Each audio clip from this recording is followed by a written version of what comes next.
संबंध क्या है। तो अपवर्तनांकों के बीच अगर हमें संबंध देखना हो ना, तो संबंध देखने के लिए हमें माध्यम की आवश्यकता पड़ती है,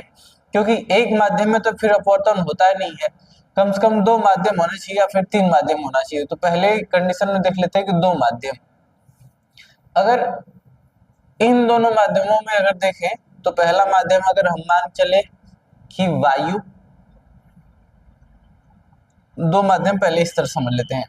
कि एक माध्यम है N1 और दूसरा माध्यम है N2। तो अगर प्रकाश एक माध्यम से चल करके दूसरे माध्यम में अगर प्रवेश करेगी,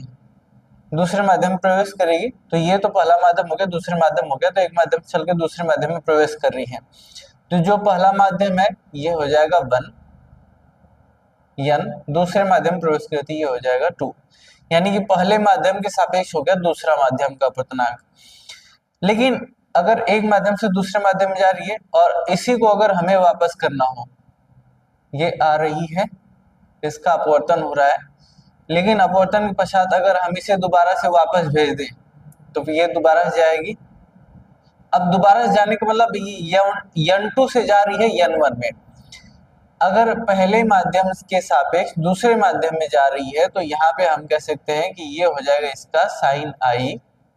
बटे में हो जाएगा साइन आर, साइन आई बटे के साइन आर, क्योंकि जब आ रही होगी तो उस दौरान आपतित किरण और अभिलंब के बीच जो बनने वाला कोण होगा वो साइन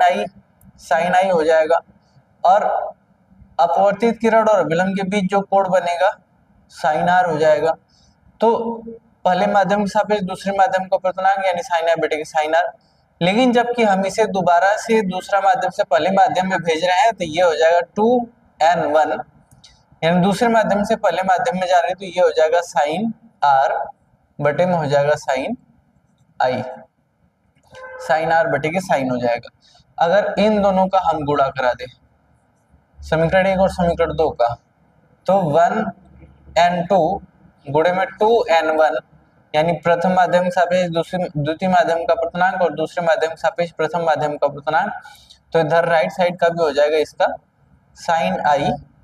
बटे में sine r into sine r बटे में हो जाएगा साइन आई। तो आर से आर खत्म हो जाएगा, आई वाले से आई वाला खत्म हो जाएगा। तो यहाँ जो पहले माध्यम के सापेक्ष दूसरे माध्यम का अपवर्तनांक और दूसरे माध्यम के सापेक्ष पहले माध्यम अपवर्तनांक का जो गुणनफल होगा वो किसके बराबर हो जाएगा, 1 के बराबर हो जाएगा। तो ये तो हो गया